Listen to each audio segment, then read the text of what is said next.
Whitmore said he'd have to talk to his client. But Marlowe, I also told him that if they don't accept, we're not just going to fight the lawsuit. We're going to countersue for defamation, fraud, and business interference. And we're going to win. The evidence is overwhelming. By the time we're done, Quillen won't just lose this case. He'll owe you money, and he'll have a legal judgment against him that will follow him forever. Will he accept? He doesn't have a choice. His criminal case is moving forward. The last thing he needs is another legal judgment against him. He'll take the deal. Bartholomew was right. 2 days later, Whitmore called with Quillen's acceptance of the terms. The apology was posted on Quillen's social media accounts, the same accounts where he'd been bragging about his restaurant just months before.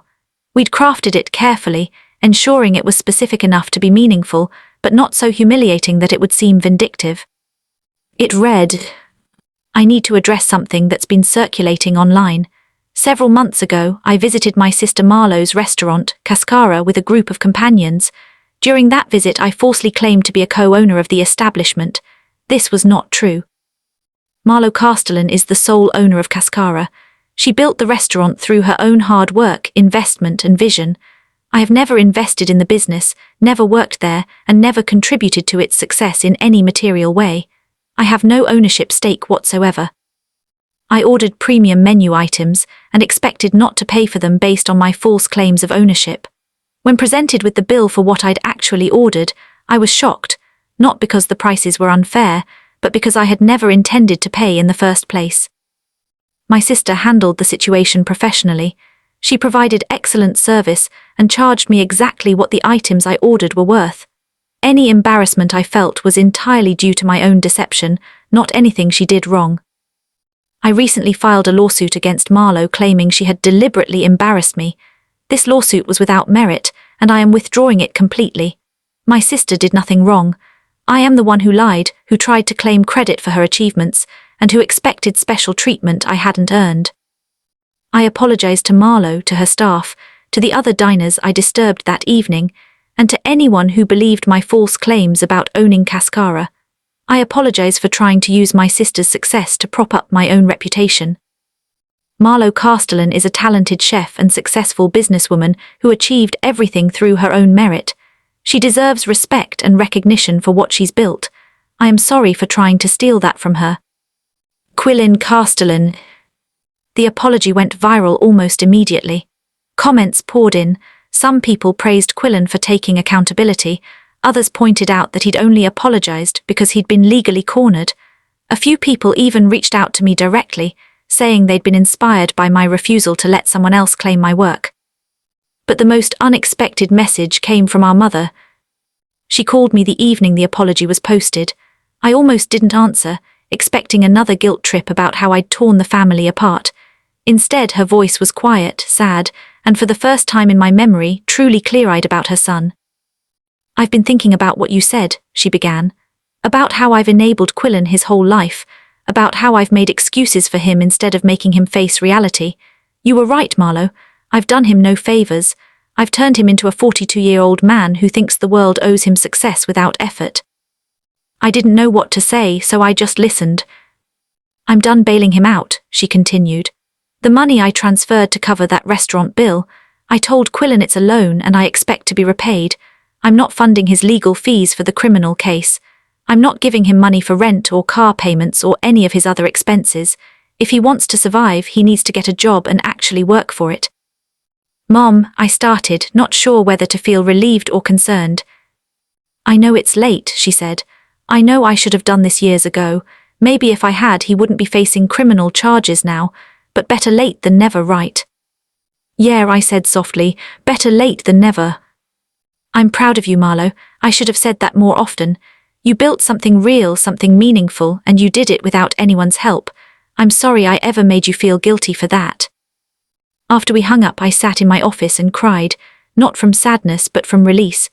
For the first time in my adult life, I felt like my mother actually saw me, not as the selfish daughter who wouldn't help her brother, but as someone who'd worked hard and deserved her success. The criminal case against Quillen concluded with a plea bargain. He was sentenced to 2 years of probation, ordered to pay restitution to his victims, and required to complete a financial ethics course. It wasn't prison, but it was accountability, more than he'd ever faced before.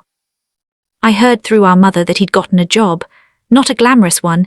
He was working as a sales associate at an electronics store, but it was honest work, and apparently he was showing up on time and following through on his responsibilities. Small steps, but steps nonetheless. As for Cascara, we were thriving. The Michelin star had brought a new level of recognition, but more importantly, it had validated what my team and I had been working toward all along. We weren't just serving food, we were creating experiences, telling stories through cuisine, pushing ourselves to be better every single day. I'd also started mentoring young chefs, people who reminded me of myself at 23, working multiple jobs and dreaming of something more.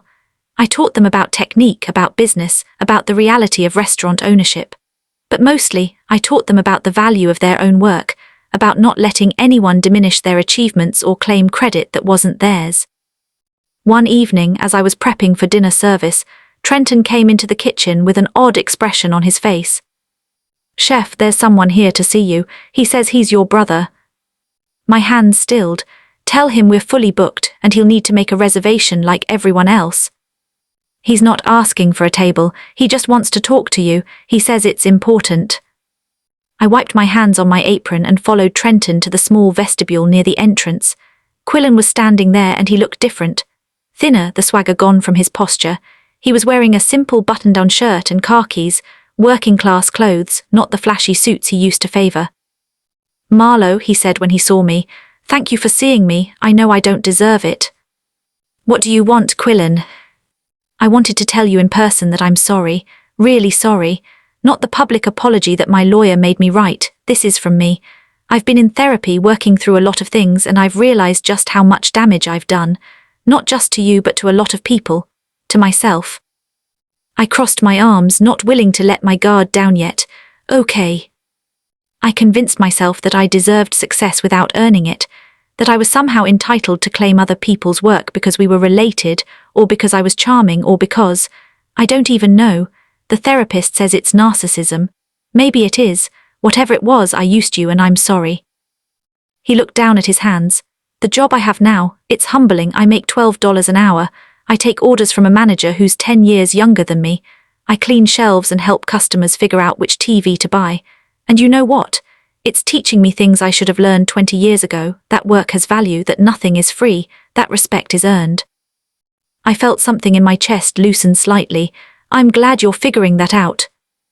"I know we're probably never going to be close," Quillen continued. "I've accepted that.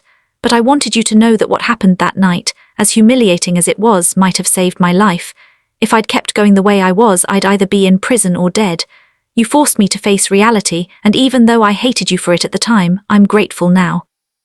For the first time since he'd walked into Cascara all those months ago, I saw my brother clearly. Not the golden child our parents had doted on, not the con artist who'd tried to steal my success, but a deeply flawed human being who was finally, painfully, trying to grow. "I appreciate you telling me that," I said, "and for what it's worth, I hope you keep moving forward, I really do." "Thanks," he turned to leave, then paused. "Your restaurant is beautiful, by the way. I know I never said that before. You built something really special here. You should be proud." "I am," I said simply. After he left, I returned to the kitchen. Dominica looked at me questioningly and I just shook my head. "Family stuff, it's handled." That night's service was perfect. Every dish executed flawlessly, every guest satisfied, every detail exactly as it should be.